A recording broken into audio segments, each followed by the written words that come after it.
Assalamualaikum warahmatullahi wabarakatuh.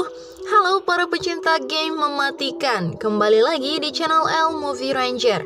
Kali ini kita akan bahas seri lanjutan dari Alice in Borderland Season 2, yang mana kali ini Arisu, Usagi, dan kawan-kawan akan kembali memainkan game mematikan setelah berhasil melewati berbagai game di season awal. Sampai akhirnya mereka semua mengetahui bahwa Mira yang mereka kenal di organisasi Beach adalah penyelenggara permainan tersebut. Sebenarnya belum pasti sih. Ya intinya Mira itu adalah bagian dari panitia game mematikan ini. Selain itu, di game kali ini mereka akan ditantang mendapatkan kartu bergambar seperti King Sekop, Queen Sekop, King Keriting, dan sebagainya. Lantas, apakah Arisu, Usagi, dan kawan-kawan bisa?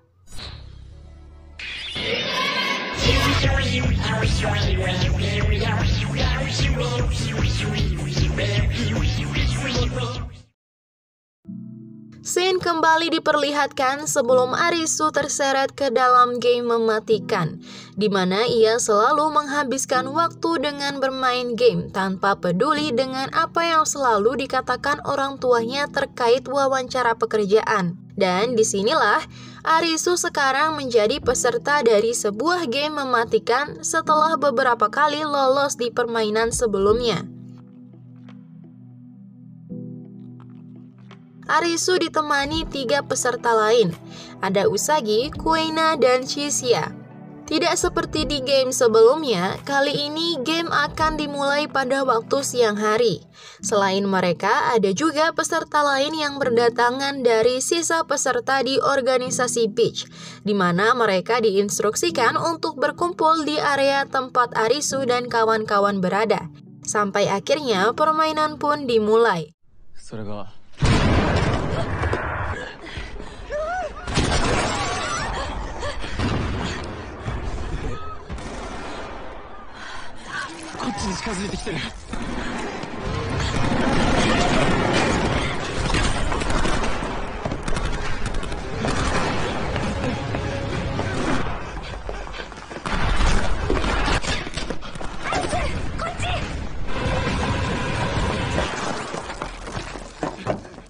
Beruntung mereka berempat bisa selamat, dan ternyata saat ini mereka sedang berada di area King Sekop. Dengan kata lain, permainan yang saat ini mereka mainkan adalah permainan dari kartu bergambar tersebut. Dan ketika Arisu, Usagi mencoba menolong peserta lain, saat itulah sosok King Sekop menampakkan diri lalu menembaki mereka. Beruntung ada Tata dan An yang datang menyelamatkan mereka. Masih ingat kan dengan mereka berdua? Namun sayangnya karena Chisia terlalu slow, ia pun harus tinggal. Meski mereka sempat khawatir, mereka hanya berharap semoga Chisia bisa menyelamatkan diri. Mereka berlima mulai bingung dengan game kali ini, yang bahkan tanpa pendaftaran mereka semua seketika mendapat serangan mendadak. Arisu kemudian mengingat kembali apa yang dikatakan Mira. Mereka belum tahu pasti apa Mira adalah otak dari game ini. Namun yang pasti saat ini kemungkinan di tiap-tiap kartu bergambar ada master atau pemimpin yang harus mereka kalahkan. Bisa jadi setelah master dari semua kartu bergambar dikalahkan, game akan berakhir dan mereka bisa mendapatkan kartu bergambar. Seperti yang dikatakan hater, jika mereka berhasil mengumpulkan semua kartu, ada kemungkinan mereka bisa keluar dari zona game mematikan. Yang terpenting saat ini mereka harus bertahan hidup. Sementara di belakang mereka ternyata King Sekop berhasil merebut mobil milik peserta lain. Hingga akhirnya aksi kejar-kejaran pun terjadi.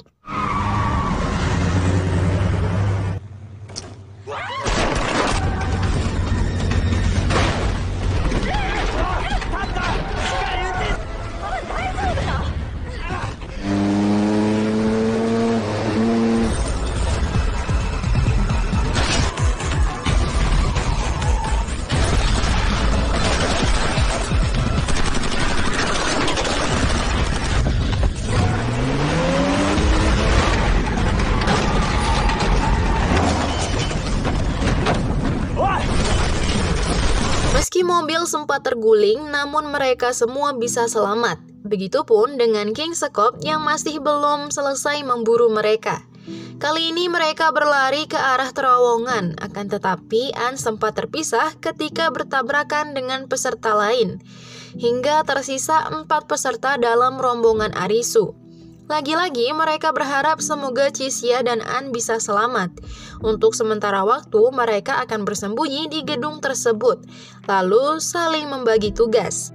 Tata dan Kuina akan mencari mobil yang akan mereka pakai di keesokan hari, sedangkan Arisu dan Usagi akan mencari persediaan makanan. Ketika mengambil pasokan makanan, Arisu kembali teringat dengan kedua rekannya yang terbunuh di game sebelumnya, di mana mereka berdua rela mengorbankan diri untuk menyelamatkan Arisu. Sedangkan Usagi, dia kembali mengingat ketika ayahnya pergi ke puncak gunung tanpa pernah kembali akibat telah difitnah oleh koleganya. Semua flashback mereka ini adalah di season sebelumnya ya guys. Jadi intinya mereka saat ini ada di posisi yang sama, harus bertahan hidup, lebih-lebih Arisu yang kehilangan 2 sahabat terbaiknya demi menyelamatkan dirinya. Ya, di sini mereka berdua saling menguatkan satu sama lain. Meski Usagi menuturkan lebih baik berada dalam game mematikan ini daripada harus kembali di kehidupan sebelumnya, di mana kenyataan pahit yang ia alami bersama ayahnya.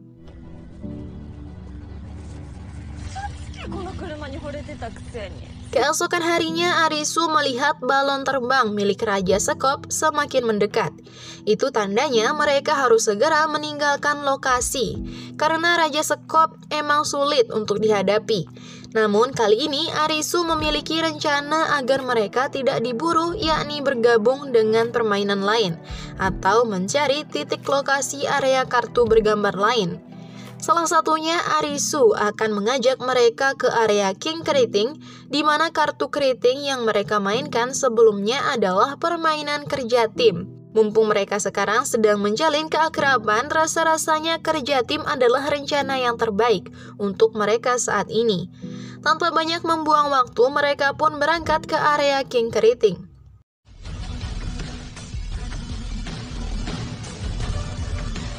Sesampainya di sana, mereka menemukan gelang yang memang ditujukan untuk peserta. Namun anehnya yang dibutuhkan adalah 5 peserta, sedangkan jumlah mereka saat ini hanya 4 orang. Lalu secara tiba-tiba muncullah sosok villain di season pertama yang ternyata masih hidup. Dia adalah Niragi.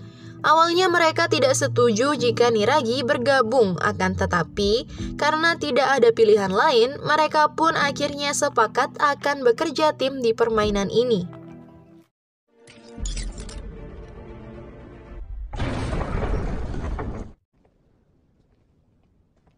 Di dalam arena, mereka langsung disambut oleh King Keriting beserta anak buahnya. Ia memperkenalkan diri dengan nama Kyuma. Namun yang aneh adalah King Keriting ternyata sama sekali tidak berpakaian. Bagaimana guys? Ia lalu memperkenalkan satu-satu anggotanya dan menjelaskan kenapa ia tidak berpakaian. Karena budaya tanpa pakaian sudah ada sejak berabad-abad lalu. Ia sendiri menganggap pakaian adalah konstruksi sosial, bukan kebutuhan biologis. Dengan begitu, menjalani kehidupan alami adalah bentuk sejati umat manusia.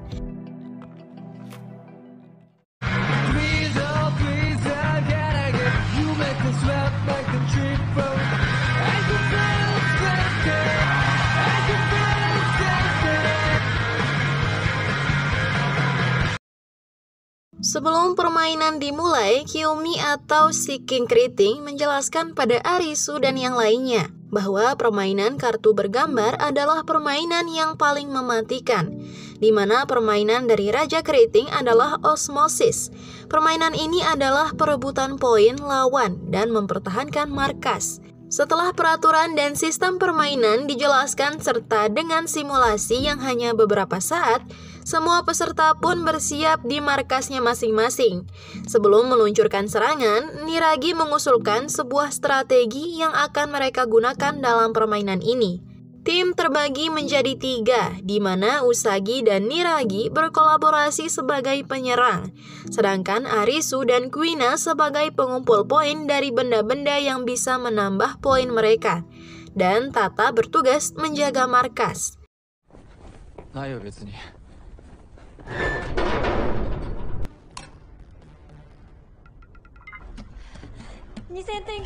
Saat permainan berlangsung, Arisu dan Kuina yang sedang mengumpulkan poin dari benda-benda yang disembunyikan dalam kontainer dikejutkan dengan kehadiran Kyuma yang tanpa permisi. Di sini terjadi sedikit perbincangan yang memberikan kita penjelasan bahwa rupanya di kehidupan sebelumnya Kyuma dan anggotanya adalah sekelompok anak band yang sangat solid di bawah kepemimpinan Kyuma. Dan setelah perbincangan itu usai, rupanya Raja Keriting, si Kyuma, kalah poin oleh Arisu.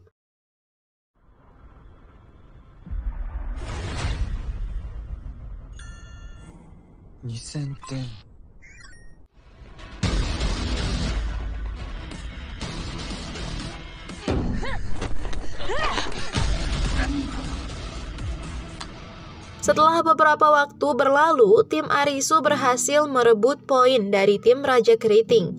Kini mereka kembali ke markas untuk mengaktifkan ulang gelang mereka dan kembali meraih poin-poin secara perlahan dari benda-benda yang tersembunyi di dalam kontainer. Akan tetapi mereka tidak menyadari bahwa tim Raja Keriting menyerang markas yang dijaga oleh Tata secara bersamaan.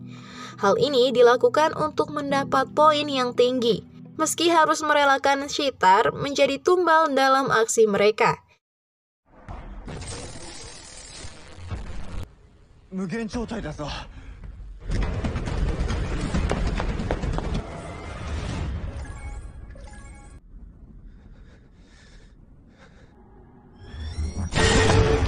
Saat tim Arisu tengah bingung menyusun ulang rencana untuk mendapatkan poin, tim King Keriting terlihat begitu agresif mengumpulkan poin yang membuat anggota tim Arisu sangat mudah untuk dilumpuhkan. Bahkan Arisu sendiri yang memiliki pemikiran yang luar biasa harus menerima kekalahan dari King Keriting.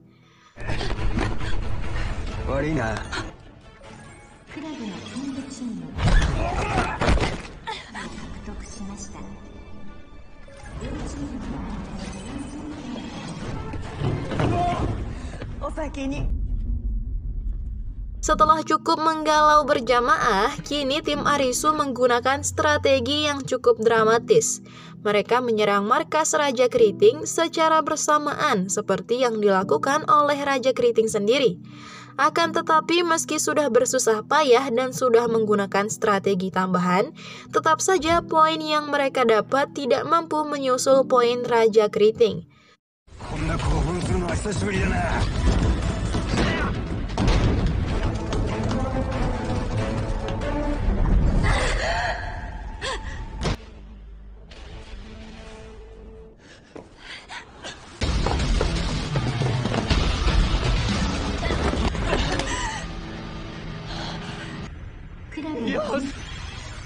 Karena kejadian itu, semua anggota tim Arisu menjadi putus asa. Terlebih Niragi yang sangat frustasi bukan hanya karena poin yang rendah, tapi juga dengan luka yang ia dapat dari Chisia. Di tengah keputusasaan mereka, Usagi ternyata berhasil menemukan benda yang membuat poin mereka bertambah, dan hanya tinggal 500 poin untuk menyusul poin lawan. Di 10 menit terakhir yang menegangkan, di tengah frustasinya Kuina dan di tengah perjuangan Arisu, Niragi malah menyerang Usagi dan mengakibatkannya pingsan.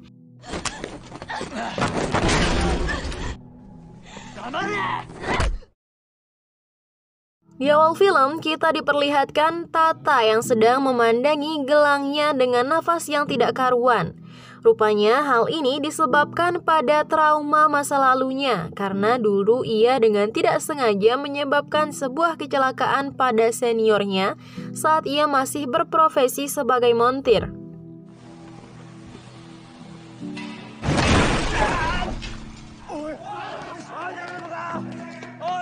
Selanjutnya, setiap detik dan menit pun berlalu, yang membuat waktu semakin menipis, yakni 5 menit, Di sini kita diperlihatkan Kyuma yang kebingungan karena poinnya diambil dengan mudah oleh Arisu.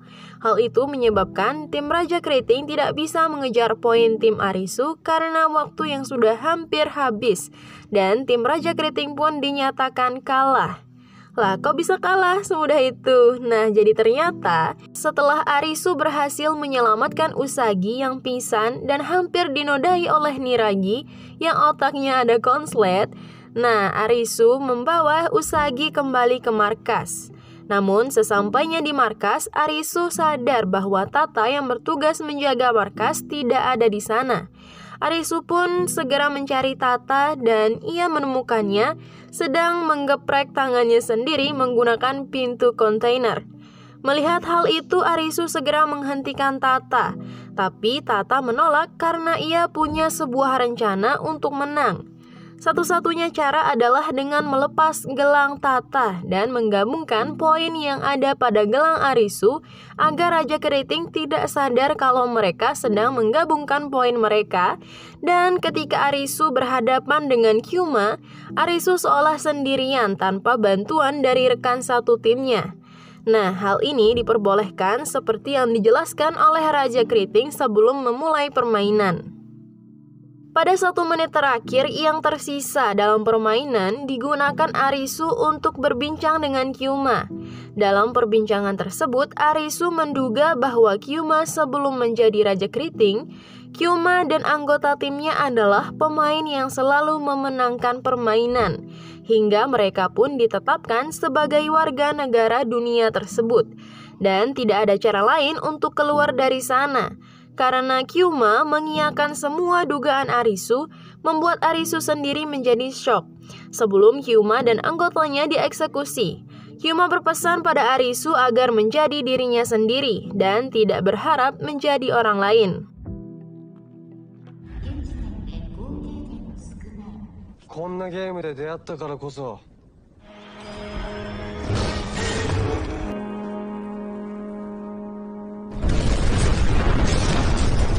Scene pun berganti pada Kuina yang membangunkan Usagi dan memberitahukan bahwa mereka sudah menang. Tidak jauh dari sana terdengar suara Arisu yang terus menyuruh Tata bertahan. Akan tetapi karena pendarahan pada tangan Tata sudah sangat parah, membuat Tata akhirnya meninggal. Sore harinya setelah memakamkan Tata, semua menggalau karena kehilangan rekan satu tim mereka. Kecuali si konslet Niragi yang hanya menatap mereka dengan wajah datar tanpa ada sedikit pun kesedihan, dan akhirnya ia pun berlalu pergi sambil mengucapkan kata terima kasih. Adegan berganti lagi memperlihatkan suasana malam di sebuah penjara yang bernama Teiyo. Penjara ini menjadi arena permainan Jack Hati.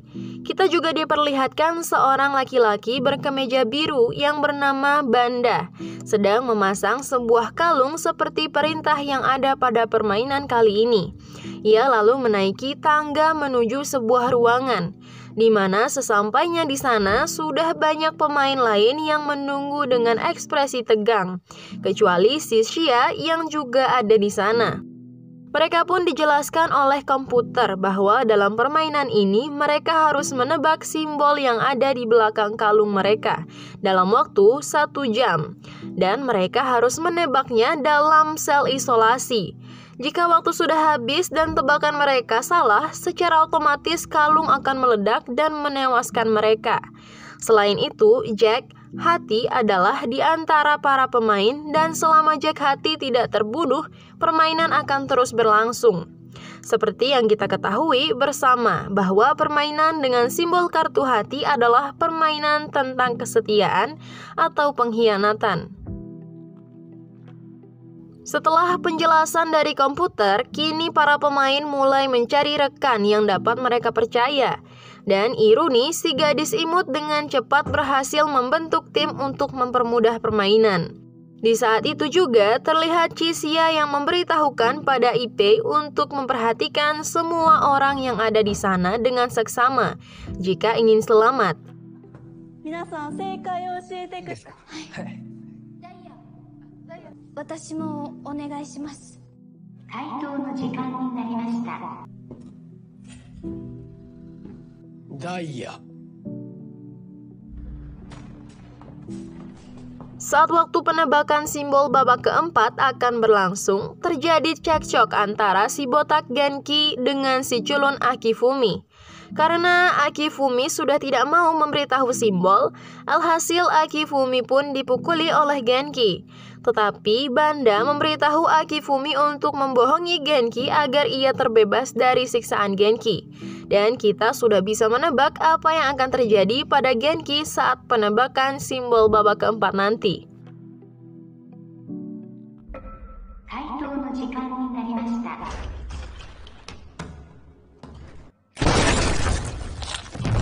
Dengan kematian Genki, Akifumi tidak lagi berada dalam tekanan. Akan tetapi, karena hal tersebut, Iruni dan timnya sepakat untuk menyingkirkan Akifumi dengan cara membohonginya karena mereka curiga bahwa Akifumi adalah jack hati. Dan yang terjadi adalah Akifumi tewas di dalam selnya dan permainan masih berlanjut. Beberapa anggota tim Iruni kini merasa bersalah saat mengetahui bahwa Akifumi bukan jack hati. Permainan terus berlanjut dan korban pun makin berjatuhan. Bahkan tim Iruni kini sudah habis terbunuh termasuk Iruni sendiri karena sudah tidak saling mempercayai satu sama lain. Kini peserta dalam permainan ini hanya tersisa 6 orang saja termasuk Chisia. Karena Chisia dan Ipei hanya berdua dalam satu tim. Chisia memotivasi Ipei agar tidak takut dan meyakinkan Ipei bahwa ia memiliki keberuntungan dalam hidupnya. Akan tetapi ketika waktu penebakan simbol selanjutnya, Ipei malah mengundurkan diri dari permainan. Dan sudah pasti ia ikut tewas juga. Kini pemain yang tersisa hanya 5 orang saja. Semua memiliki rekan satu tim kecuali Chisia yang kini sendiri. Ketika Chisia sedang sendirian di ruang makan, tiba-tiba ia melihat Mitsushita yang datang mengambil cemilan. Melihat hal tersebut, ia mendekatinya dan memberitahukan bahwa Banda adalah seorang pembunuh. Chisia meyakinkan Mitsushita bahwa ia akan selalu jujur dalam permainan ini. Chisia melakukan hal itu karena ingin membuktikan bahwa Banda adalah jack hati. Untuk meyakinkannya, Chisia bersedia memberitahukan simbol kepadanya. Namun ketika giliran Chisia yang meminta diberitahukan simbol apa yang ada di belakang kalungnya, Mitsushita seperti menolak memberitahu Chisia ketika ia akan pergi meninggalkan Chisia. Selanjutnya, ketika Kotoko pergi untuk mengambil cemilan di ruang penyimpanan, ia bertemu dengan Chisia. Di sini, Chisia membujuk Kotoko agar mau bekerja sama dengan dirinya. Chisia memberitahukan simbol Kotoko secara sukarela, namun ketika ia bertanya tentang simbolnya, Kotoko tidak menjawab apa-apa dan malah pergi begitu saja. Waktu penembakan sebentar lagi, tapi Chisia belum juga menemukan jawaban simbol yang ia miliki. Di sini kita juga sedikit diperlihatkan Banda yang tidak sengaja bertemu Yaba di toilet. Namun pertemuan itu berkesan tidak ramah. Waktu penembakan pun tiba. Ini adalah babak terakhir dalam permainan. Semua bersiap-siap dan saling memberitahukan simbolnya masing-masing. Rupanya Kotoko membohongi Yaba setelah ia sadar bahwa simbol yang diberitahukan Chisia benar dan sama seperti yang dikatakan oleh Yaba. Hal ini juga dilakukan oleh Mitsushita pada Banda. Waktu penembakan pun dimulai. Semua peserta memasuki sel masing-masing termasuk Chisia. Di sini ia merasa kebingungan dan terpaksa mengikuti nalurinya untuk menebak. Setelah waktu penembakan habis, terdengar satu suara ledakan. Sesaat suasana menjadi hening hingga satu pintu sel terbuka dan dari sana keluar Mitsushita. Suasana masih hening dan sepi cukup lama. Yang akhirnya Mitsushita tertawa terbahak-bahak sambil berkata bahwa ia sudah menang. Akan tetapi tawanya itu segera berhenti karena tiba-tiba Chisia keluar, disusul oleh Banda kemudian Yaba. Rupanya Chisia, Banda, dan Yaba telah bekerja sama untuk memberitahu dan membunuh Jack Hati.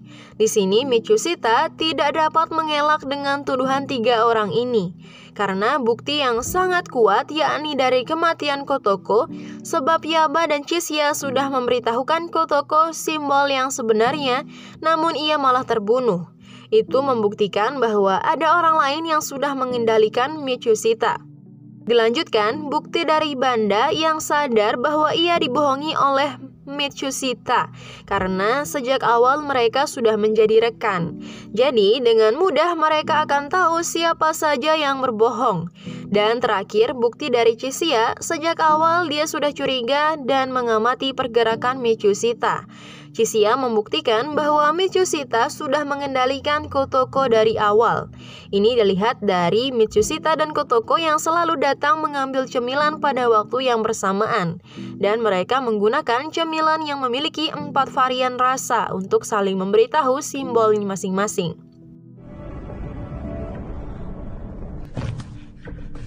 Nani tsuruki da yo?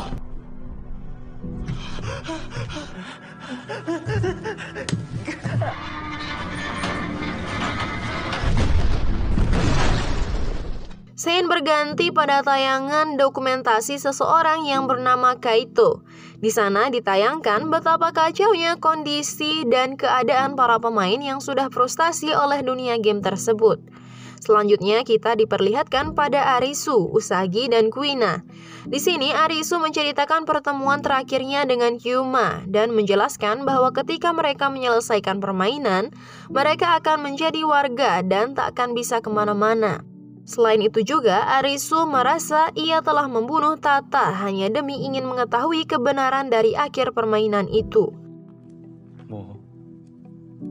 Pada pagi harinya, Kuina pergi untuk mencari keberadaan An dan Chisia. Sebelum pergi, Kuina berpesan pada Usagi untuk beristirahat dan menjaga Arisu, karena ia dalam kondisi psikis yang kurang baik. Benar saja, siang dan malam Arisu hanya tidur dan termenung memikirkan kenangan bersama sahabat-sahabatnya. Di suatu pagi saat Usagi berolahraga, ia menemukan tanaman mugwort untuk dijadikan makanan. Sesampainya di tenda persembunyian, Usagi mengajak Arisu untuk berburu karena persediaan makanan mereka sudah menipis. Terlebih, Usagi juga sudah bosan setiap hari makan rumput liar. Saat berburu, Arisu dan Usagi selalu gagal untuk menangkap kelinci buruannya. Ternyata aktivitas berburu itu membangkitkan semangat Arisu untuk berjuang. Ketika mereka istirahat karena kelelahan, Arisu dan Usagi tiba-tiba saja mendengar suara tembakan dari kejauhan. Mereka pun memeriksa sumber suara dan menemukan banyak mayat yang terkapar. Mereka terus memeriksa apa yang terjadi dan menemukan Kaito, pria yang ada di dalam video dokumenter sebelumnya. Film adalah satu kata yang diucapkan Kaito sebelum meninggal. Karena penasaran, Arisu dan Usagi pun memeriksa mobil box tempat Kaito meninggal untuk mencari keberadaan film yang dimaksud. Pada rekaman itu, mereka menemukan bahwa Kaito pernah bertemu dengan An yang sedang memperhatikan pertumbuhan tanaman dan jumlah ikan yang begitu cepat. Hal tersebut menandakan bahwa waktu tidak berjalan dengan normal di tempat itu. Dalam rekaman itu juga diperlihatkan Kaito yang mendatangi komunitas di pinggiran kota. Kaito datang ke sana karena mendapat informasi bahwa ada seorang wanita yang mengingat semua kejadian sebelum dia berubah menjadi permainan. Wanita itu mengatakan bahwa sebelumnya terlihat kembang api di langit. Namun sebelum wanita itu menceritakan semuanya, ia mati tertembak. Dan rupanya Raja Skop lah yang datang untuk membantai semua orang yang ada di sana, termasuk Kaito. Saat video rekaman telah berakhir, tiba-tiba saja Raja Skop datang lalu memburu Arisu dan Usagi.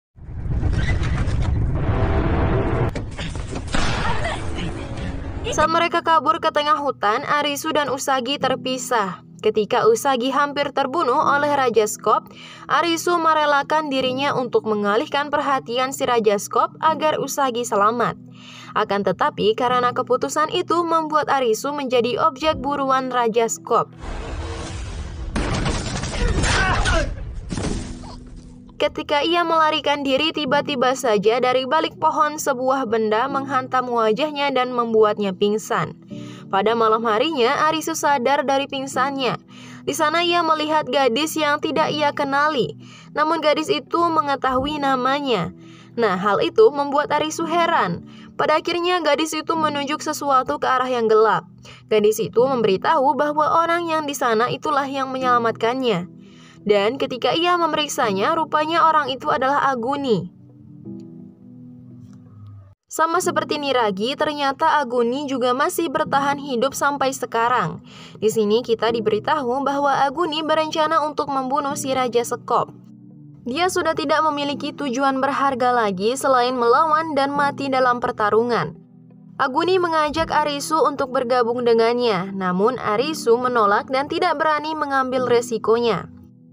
Saat hendak beristirahat, kita diperlihatkan flashback dari si gadis yang saat ini bersama Aguni.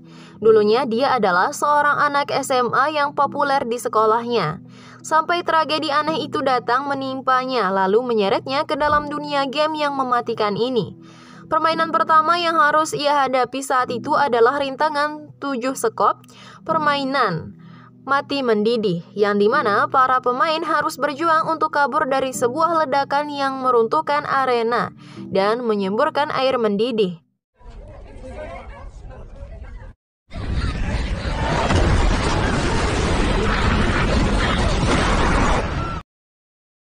Beruntung si gadis berhasil selamat dari ledakan itu, meskipun ia harus menerima luka yang cukup parah. Keesokan harinya, mereka mulai melanjutkan perjalanan. Aguni sangat mengerti tabiat si Raja Sekop. Mereka tidak boleh berlama-lama di satu tempat, karena Raja Sekop pasti akan terus memburu mereka. Kali ini, Aguni berencana untuk mencari tempat yang pas untuk memancing Raja Sekop. Dalam perjalanan, mereka melihat jasad salah satu pemain yang mati bunuh diri. Banyak di antara pemain yang kehilangan harapan dan akhirnya memutuskan untuk bunuh diri tanpa perlawanan. Nah, di sini kita kembali diperlihatkan flashback lanjutan dari si gadis. Ternyata gadis itu bernama Akane. Di permainan pertama yang ia lewati, hanya dia yang berhasil selamat dan keluar dari arena. Sayangnya, ia harus rela memotong salah satu kakinya untuk dapat bertahan hidup. Dan itulah yang kini menjadi motivasinya untuk tetap bertahan dan melawan.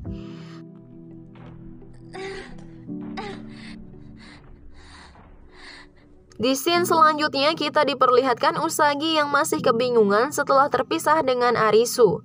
Dia memasuki sebuah rumah untuk mencari makanan. Sayangnya tak ada yang layak dimakan di sana. Sampai akhirnya ia dikejutkan oleh kehadiran seorang anak laki-laki dan gadis remaja. Gadis itu menawarkan makanan yang telah ia dapatkan kepada Usagi. Usagi mengira mereka adalah ibu dan anak, namun ternyata si gadis menemukan anak itu di arena permainan. Tampaknya si anak telah kehilangan orang tuanya. Hal ini mengingatkan Usagi pada ayahnya. Pada adegan selanjutnya kita diperlihatkan An yang saat ini sedang menyusuri hutan. Dengan panduan kompas dan peta, ia terus melanjutkan perjalanan sendirian.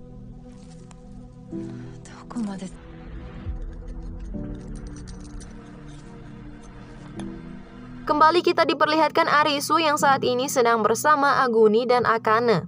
Mereka sampai di sebuah tebing curam yang akan jadi lokasi untuk memancing Raja Sekop. Dengan bahan seadanya, mereka membuat jebakan untuk menyergap Raja Sekop. Setelah memasang jebakan, malam harinya mereka bersiap untuk menunggu kedatangan Raja Sekop. Arisu tampak lelah, ia tidak kuat menahan ngantuk. Bahkan tanpa ia sadari, Raja Sekop telah mengendap-endap di belakangnya. Semua jebakan yang mereka pasang dapat dilewati dengan mudah.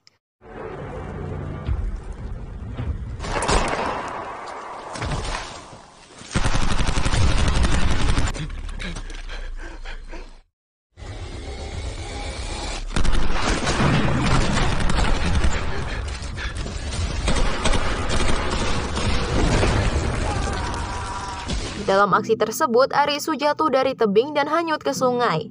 Sedangkan Aguni terus menyerang Raja Sekop. Sayangnya Aguni kalah tangkas. Ia tertembak dan dibantu oleh Akane. Mereka mencoba kabur dari jangkauan Raja Sekop. Akan tetapi saat keduanya berhasil lolos, Aguni seketika pingsan.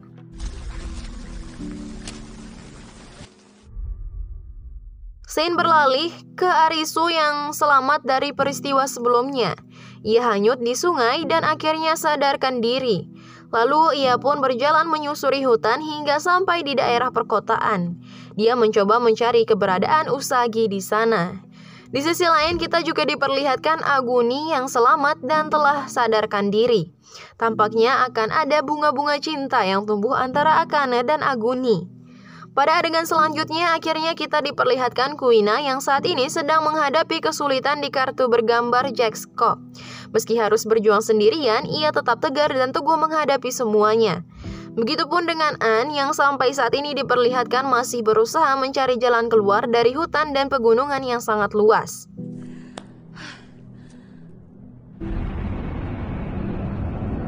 Di area kesulitan Ratu Scope, kita kembali bertemu dengan Usagi yang saat ini sedang bersama anak laki-laki sebelumnya. Dengan tekad yang kuat, mereka masuk ke arena permainan Ratu Scope. Di sana sudah ada beberapa pemain yang sedang menunggu permainan dimulai. Tiba-tiba saja Arisu datang mengejutkan Usagi. Akhirnya mereka kembali bertemu. Di kesulitan kali ini, mereka akan melakukan permainan sejenis shogi, namun dengan mereka sendiri sebagai bidak dan rajanya. Di kelompok Ratu Scope sendiri yang akan jadi raja, sedangkan di kelompok penantang, anak kecil itulah yang dipilih ratu menjadi raja mereka. Dan kelompok yang anggotanya tersisa lebih sedikit di akhir permainan akan dinyatakan kalah dan semuanya akan mati. Setelah memasang alat penanda tim, permainan pun langsung dimulai. Semua yang berpencar agar tidak tertangkap.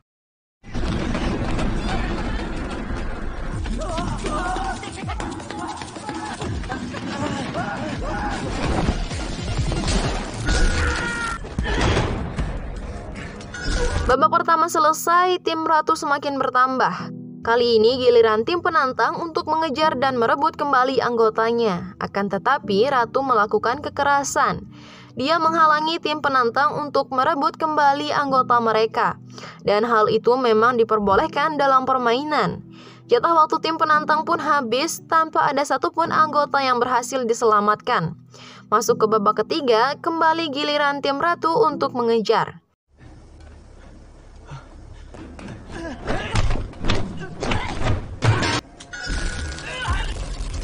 Permainan tersebut berlanjut, anggota tim Ratu terus bertambah, sedangkan tim penantang terus berkurang.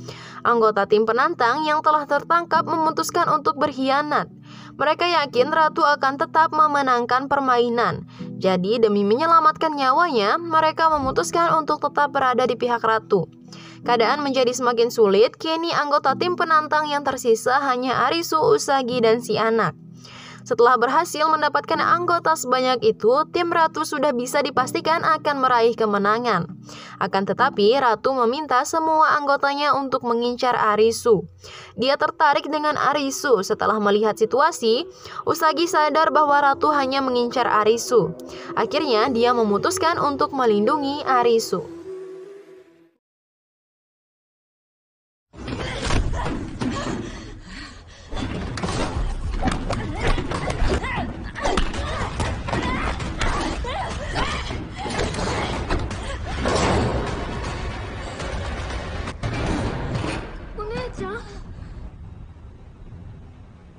Babak selanjutnya pun dimulai. Kini giliran tim penantang untuk mengejar. Tersisa 3 babak lagi sebelum permainan berakhir. Akhirnya Usagi memutuskan untuk menyergap mereka dengan paksa.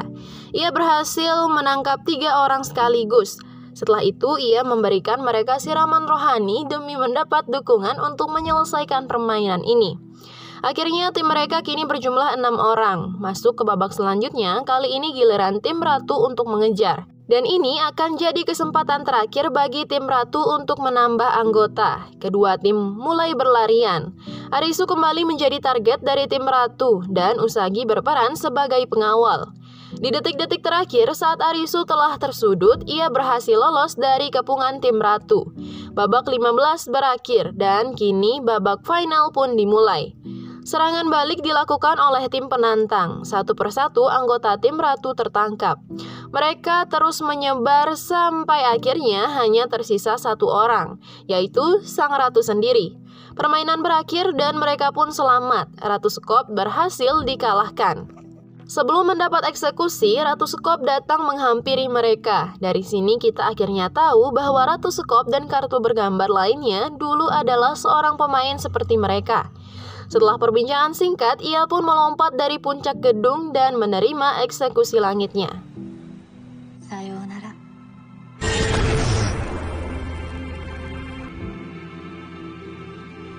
Setelah berpisah dengan permainan lain, Arisu dan Usagi kembali melanjutkan perjalanan.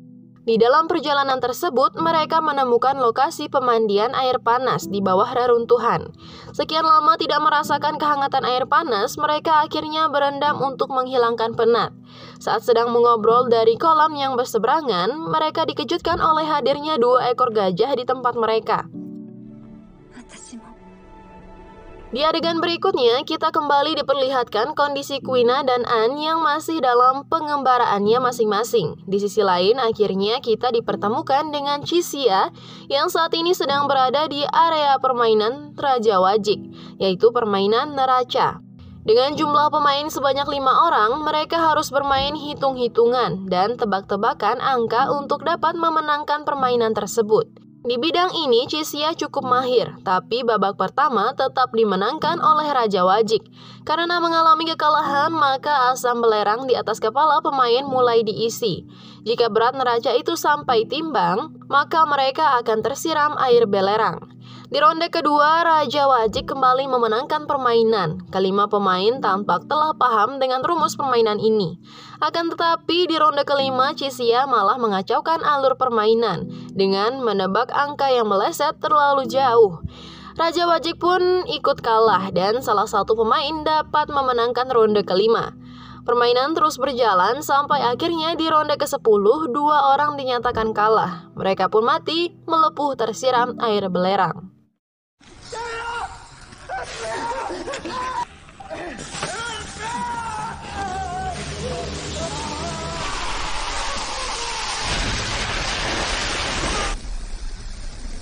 Permainan berlanjut, kini tersisa 3 pemain. Di ronde 11, semua masih selamat.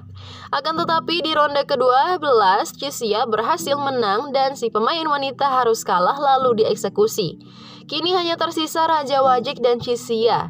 Sebelum melanjutkan permainan, mereka berbicara perihal nilai kehidupan dan maksud dari permainan ini. Di scene ini kita diperlihatkan flashback Chixia saat sedang mengobati pasiennya. Ya, ternyata Chixia ini adalah seorang dokter di kehidupan nyata. Dari pengalaman hidupnya, ia belajar bahwa bagaimanapun keadilan coba untuk ditegakkan. Tetap saja uanglah yang akan jadi pemenangnya. Kembali lagi ke permainan, kini mereka dihadapkan oleh 3 pilihan angka yang akan menentukan nasib mereka. Setelah berbicara secara terbuka, Chixia memutuskan untuk memberitahu Raja Wajik angka yang akan dia pilih dan menyerahkan keputusan pada Raja Wajik untuk menilai apakah hidup Chixia berharga atau tidak. Setelah berpikir lama dan mengingat kembali masa lalunya, Raja Wajik akhirnya memutuskan untuk memilih angka 0 agar Chixia dapat melanjutkan permainan. Di babak selanjutnya, mereka kembali melakukan hal yang sama. Raja Wajik masih membantu Chixia untuk melanjutkan ronde berikutnya. Kali ini Chixia dan Raja Wajik berada di babak final. Chixia memutuskan untuk memperlihatkan Raja Wajik papan angkanya dan menunjukkan bahwa ia tetap memilih angka 100. Kali ini dia benar-benar membiarkan Raja Wajik memilih nyawa siapa yang lebih berharga di antara mereka berdua. Akhirnya Raja Wajik memutuskan untuk tetap memilih angka 0. Ia pun mati melepuh tersiram belerang dan Chixia memenangkan permainan. Sebelum mati, Raja Wajik sempat berterima kasih pada Chixia. Berkat Chixia, ia akhirnya berani mengambil keputusan yang benar dalam hidupnya.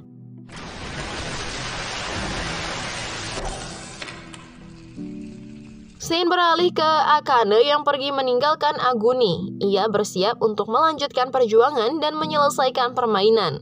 Kita juga diperlihatkan anggota tim lainnya yang saat ini telah mulai bergerak satu persatu. Kini mereka bertekad untuk terus berjuang sampai akhir hingga permainan ini dapat mereka selesaikan dan pulang ke dunia nyata. Kemudian kita diperlihatkan Niragi yang tengah berjalan sempoyongan di sebuah lorong dan di sana ia bertemu seseorang bapak-bapak yang meminta tolong untuk mengakhiri hidupnya karena ia tersiksa oleh rencana bunuh dirinya yang gagal. Bukannya menolong orang itu, Niragi malah membiarkannya tersiksa sampai mati. Scene berganti pada Kuina dan An yang bertemu di lokasi permainan Ratu Keriting. Terlihat di sana Kuina sangat senang bisa bertemu lagi dengan An. Dan akhirnya mereka pun satu tim dalam permainan sasaran. Waktu terus berlanjut, permainan pun satu demi satu diikuti oleh para pemain dan mereka pun selesai. Akhirnya tersisa permainan kartu berupa Ratu Hati dan Raja Sekop. Selanjutnya kita diperlihatkan Arisu yang sedang berjalan sendirian di tengah kota bernama Shibuya yang kini hampir menyerupai hutan. Di sana, Arisu mendapatkan sebuah senjata dari tengkorak manusia yang sudah mulai mengering. Di tengah kesunyian kota yang terbengkalai tersebut, ia bertemu dengan Chisia. Namun ketika Chisia berbincang dengan Arisu dan hendak menceritakan rahasia tentang dirinya, sebuah tembakan mengenai bagian perut Chisia. Ternyata itu adalah kelakuan dari Niragi. Sontak hal itu membuat Arisu sangat terkejut, tapi untung saja tembakan Niragi tidak mengenai organ vital Chisia. Namun ternyata kedatangan Niragi itu untuk mengajak mereka menjadi satu tim dalam menyelesaikan permainan yang tersisa di sana. Niragi juga memberi Chisia sepucuk pistol. Akan tetapi permainan yang Niragi maksud adalah permainan antar pemain untuk saling membunuh. Adegan tembak-menembak pun terjadi, tapi di sini Arisu menolak pemikiran Niragi dan tak berlangsung lama Usagi datang ke tempat itu dan langsung saja ditembak oleh Niragi. Tapi untung saja dengan cepat Chisia berdiri di depan Usagi untuk melindunginya.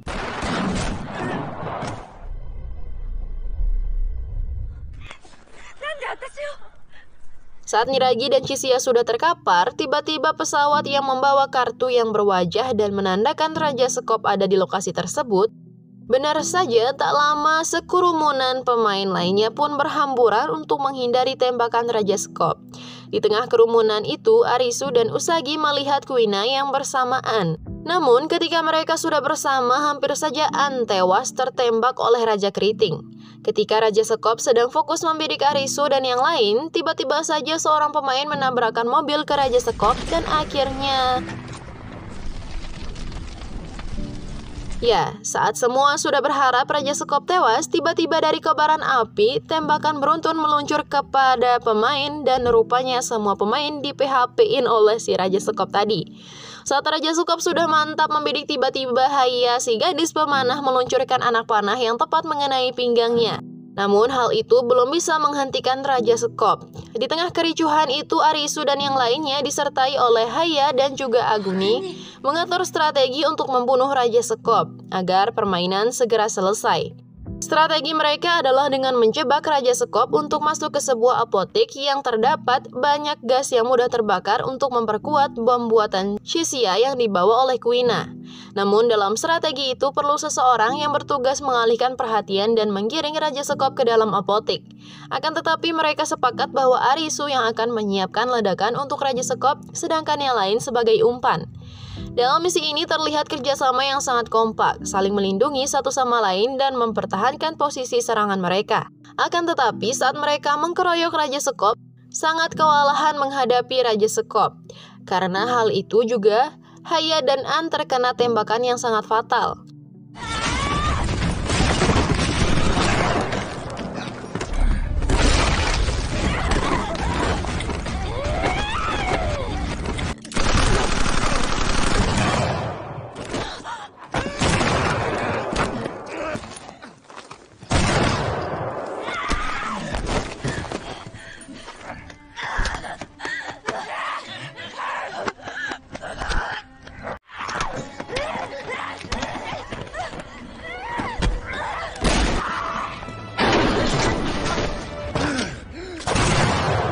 Di waktu yang sama, Arisu sedang berusaha secepat mungkin menyiapkan jebakannya. Akan tetapi, ketika persiapan selesai, Arisu terkejut melihat teman-temannya yang sudah terkapar dilumpuhkan oleh Raja Sekop.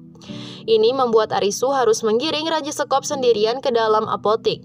Ketika Raja Sekop mengurungkan niatnya membuka pintu apotik, Aguni yang ternyata masih selamat datang dan mendorong Raja Sekop masuk ke dalam, dan ketika si Raja Sekop sudah berada dalam jebakan,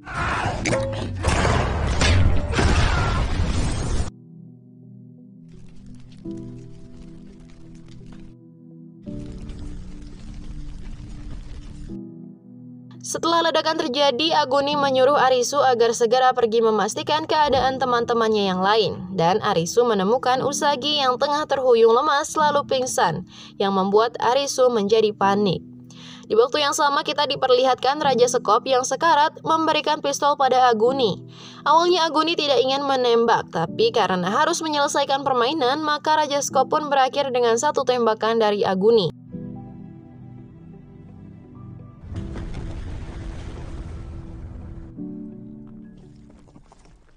Di saat-saat sekaratnya An, dia mengatakan pada Guina yang juga sedang terkapar di sampingnya, ketika nanti mereka bisa bertemu lagi, mereka harus berteman. Dan kita pun kini diperlihatkan pada Arisu dan Usagi yang menuju ke sebuah gedung yang menjadi arena permainan kartu berwajah terakhir. Sesampainya mereka di puncak gedung, mereka langsung disambut oleh Ratu Hati, yakni Mira. Pada permainan kartu berwajah Ratu Hati, Arisu harus mengalahkan Mira dalam permainan croquet atau biliar rumput. Sedang Usagi hanya bisa menjadi penonton karena kondisinya yang terluka.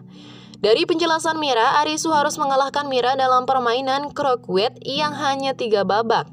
Namun pada babak pertama, Arisu kalah karena belum menguasai permainan. Ketika babak kedua dimulai, Usagi memberitahu Arisu bahwa Mira sedang mengulur-ulur waktu dengan cara terus mengecoh Arisu. Arisu pun mengatakan pada Usagi ia akan segera menyelesaikan permainan. Dan benar saja, pada babak kedua ini Arisu menang. Akan tetapi saat Arisu hendak melanjutkan permainan pada babak ketiga, Mira malah merasa lelah dan mengajak mereka untuk minum teh. Meski Arisu menolak dan ingin tetap melanjutkan permainan, tetap saja mereka harus menuruti apa yang diinginkan Mira. Saat Usagi dan Arisu duduk membersamai Mira minum teh, Arisu memanfaatkan momen tersebut untuk menanyakan kebenaran bahwa mereka dapat keluar dari dunia itu pada Mira. Ketika Mira menolak untuk menjawab, Arisu mengatakan bahwa Mira tidak tahu apa-apa tentang hal itu. Dan itu membuat Mira terpaksa untuk menjawab pertanyaan Arisu karena gengsinya. Mira menjelaskan pada Arisu dan Usagi bahwa harapan yang masih menjadi fantasi di dunia mereka tentang perkembangan teknologi yang sangat pesat dan segala hal yang manusia angan-angankan sudah menjadi kenyataan. Dan pernyataan dari Mira itu adalah tentang bagaimana dunia di masa depan 1000 tahun dari sekarang. Tentunya itu bukanlah jawaban yang diinginkan Arisu, tapi Mira terus menjelaskan bagaimana perkembangan masa depan dari 100 tahun pertama sampai pada 1000 tahun. Di tengah penjelasan Mira, kita diperlihatkan Arisu dan Usagi yang berada di sebuah ruangan dengan memakai pakaian masa depan. Dan Mira menjelaskan bahwa saat ini mereka memainkan permainan itu dalam realitas virtual yang dimana sebenarnya tubuh asli mereka sedang dalam mode tidur. Mira juga menjelaskan bahwa perjalanan menuju dunia 1000 tahun yang lalu itu adalah permainan rancangan mereka yang paling populer. Hal itu membuat Usagi dan Arisu sangat tercengang, tapi tiba-tiba Mira tertawa dan mengatakan kalau itu hanya bohong. Yang jelas membuat Usagi dan Arisu sangat kesal, tapi Mira kembali menjelaskan bahwa jika dilihat dari pertumbuhan tanaman yang sangat cepat seperti yang disadari oleh An pada episode sebelumnya, dunia mereka saat ini sedang mengalami manipulasi genetik yang menyebabkan kota tempat mereka hampir menjadi hutan. Mira juga menjelaskan bahwa hal itu adalah perbuatan alien yang menculik dan memaksa mereka bermain untuk mempelajari perilaku manusia. Tapi Mira malah memberikan bantahan pada argumennya sendiri dengan memberitahu Arisu dan Usagi bahwa isu yang beredar di antara para pemain tentang perang nuklir yang mengakibatkan manusia tidak bisa hidup di permukaan lagi, dan para elit global yang tinggal di bawah tanah lah yang sudah membuat permainan ini sebagai bahan taruhan. Dan saat Mira mengatakan bahwa sebenarnya mereka adalah android yang ditanamkan ingatan buatan, membuat Arisu dan Usagi tidak percaya dengan semua yang dikatakan Mira. Terlebih ketika menyinggung tentang sahabat Arisu yang mati membuatnya benar-benar emosi. Ketika Arisu yang sudah sangat emosi hampir menembak Mira, ia sadar bahwa itu adalah rencana dari Mira agar Arisu membunuhnya di tengah permainan dan membuat permainan tidak terselesaikan yang akan berdampak pada sebuah pemain menjadi terjebak di sana dan tewas karena kehabisan masa visa. Karena Arisu sudah mengetahui rencananya, akhirnya Mira mengatakan apa yang sebenarnya, bahwa permainan mematikan yang Arisu lewati itu seperti permainan yang kekanak-kanakan dan alasan mengapa Arisu bisa bertahan sampai saat ini karena semua yang ia lihat adalah ilusi yang tercipta di dalam kepala Arisu. Ilusi ini muncul karena trauma mendalam Arisu oleh kematian Chota dan Kurube. Hal itu membuat Kurube terkejut dan terduduk lemas, terlebih ketika Mira mengatakan bahwa ia adalah psikiaternya Arisu. Dari apa yang dikatakan Mira, kita sekarang berpindah lokasi ke sebuah ruang psikiater. Di sini Arisu dibantu oleh Mira untuk memulihkan ingatannya tentang dunia nyatanya. Dengan perlahan Arisu kembali mengingat kejadian saat ia dan kedua sahabatnya tengah bercanda di tengah jalan raya. Hal itu menyebabkan Chota dan Kurube tertabrak mobil hingga tewas. Di sana Mira juga mengatakan bahwa sebenarnya ketika Arisu sedang mencari kebenaran dengan mengetahui tentang dunia game itu malah menghubungkannya pada ingatan masa lalunya dan kebenaran akan dirinya sendiri. Tiba-tiba saja Usagi yang dari tadi berdiri di balik pintu masuk dan berusaha menyadarkan Arisu dari ilusi Mira. Saat Mira meminta Arisu untuk menyatakan mundur dari permainan demi kembali pada dunia nyata, dugaan Usagi benar bahwa mereka sedang berada dalam pengaruh ilusi Mira. Usagi pun terus berusaha menyadarkan Arisu agar terbebas dari ilusi realita yang Mira ciptakan. Bahkan Usagi rela mengayat lengannya untuk membuktikan pada Arisu bahwa ia harus sadar dan segera menyelesaikan permainan. Melihat Usagi yang sudah terkapar di hadapannya, membuat Arisu terlepas dari genjutsu si Mira. Itu karena keteguhan hati mereka berdua untuk berjuang dan terus bersama. Akhirnya membakar kembali semangat Arisu menyelesaikan permainan. Mira yang terharu melihat keduanya menyodorkan kain pada Arisu untuk menutupi luka Usagi. Permainan berlangsung dengan sengit, namun tetap damai hingga malam hari. Permainan pun dimenangkan oleh Mira dan membuat Arisu merasa kecewa. Akan tetapi, ternyata kunci untuk menyelesaikan permainan kartu berwajah Ratu Hati adalah dengan terus bertahan selama 3 babak dalam permainan Croquet. Karena Arisu dan Usagi memenuhi syarat tersebut, maka mereka dinyatakan menang.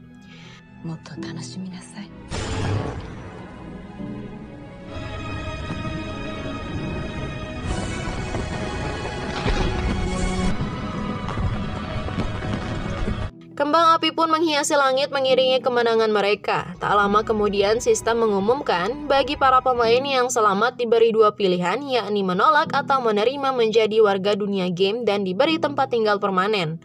Sudah jelas Arisu dan Usagi langsung menolak hal itu. Kita juga diperlihatkan Aguni dan Haya yang ternyata masih bertahan juga menolak untuk tinggal. Begitu juga dengan Kuina, Chisia, dan Niragi yang masih sanggup bertahan, mereka menolak menjadi warga. Scene film berganti memperlihatkan masa lalu Arisu bersama Chota dan Kurabe di sebuah bar yang sepi. Selanjutnya kita diperlihatkan Arisu bersama kedua sahabatnya itu di tengah padatnya kota Shibuya. Tidak jauh dari tempat Arisu berdiri terlihat Usagi yang sedang berdiri sendiri. Tidak hanya Usagi tapi juga di sana ada Niragi, Kuina, Chisia, An, dan yang lainnya. Namun tiba-tiba mereka melihat kembang api yang indah di siang bolong yang panas itu. Tapi ternyata itu adalah sebuah meteor yang menghantam Shibuya waktu itu juga dan membuat mereka semua yang ada di sana menjadi korban. Beberapa waktu setelah kejadian tersebut, kita diperlihatkan lagi pada Arisu yang ada di rumah sakit. Di sini kita juga diperlihatkan Niragi yang baru sadar dari pingsannya dengan banyak luka bakar di tubuh dan wajahnya. Tapi entah sebuah kebetulan atau tidak, Niragi ternyata dirawat bersebelahan dengan Chisia yang sudah sadar duluan. Dari penjelasan adiknya Arisu, kita diperlihatkan bahwa saat pertama kali tim penyelamat menemukan jantungnya sempat tidak berdetak selama 1 menit, itu karena Arisu sedang berada di ambang antara hidup dan mati. Mendengar penjelasan adiknya, Arisu merasa heran karena ia rasakan bukanlah 1 menit tapi sangat lama. Di waktu yang sama, Haya yang sedang berjalan menggunakan kursi roda tak sengaja melihat Aguni yang sedang dalam perawatan serius. Sementara itu, di ruang operasi berkat perjuangannya untuk hidup, jantung An kembali berdenyut secara normal.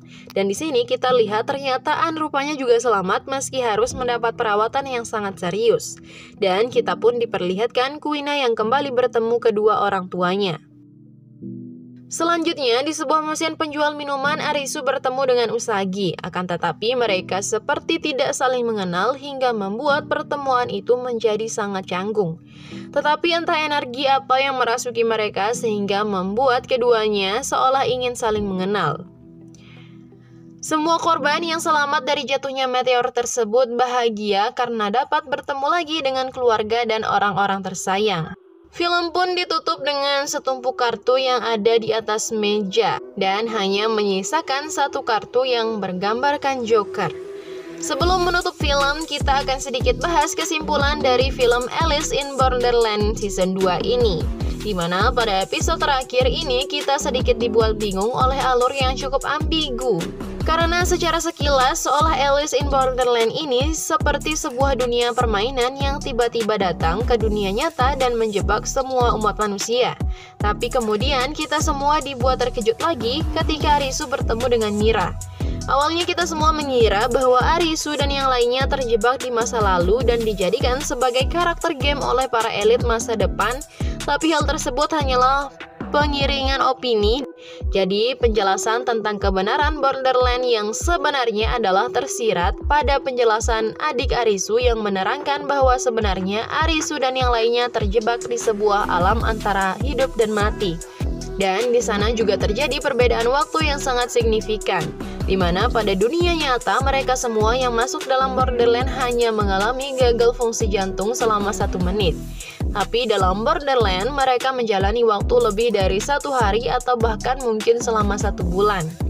Kita juga sedikit mendapat penjelasan bahwa mereka yang masuk ke dalam Borderland adalah mereka yang menjadi korban jatuhnya meteor. Dan lagi-lagi kita disuguhkan fenomena yang aneh di mana ketika mereka mati di dalam Borderland, maka mereka juga akan mati di dunia nyata. Begitu juga dengan hal yang dialami oleh An yang sekarat di Borderland. Ia juga sekarat di dunia nyata, tapi ia dapat terselamatkan. Di akhir film, kita kembali dibuat berpikir lagi dengan ditampilkannya sebuah kartu terakhir yang tersisa, yakni kartu Joker. Kita semua bertanya-tanya apakah benar permainan sudah selesai? Mengingat dalam semua permainan tidak menampilkan permainan dari kartu Joker. Atau jangan-jangan Arisu masih dalam ilusi realita dan sebenarnya game belum terselesaikan. Penasaran kan? Entahlah. Meski Alice in Borderland berakhir dengan happy ending, tapi dengan kehadiran kartu Joker tersebut membuat akhir film ini menjadi pertanyaan besar bagi para penonton. Oke, mungkin hanya itu saja dari El Movie Ranger. Semoga kalian suka dan nice. Assalamualaikum warahmatullahi wabarakatuh.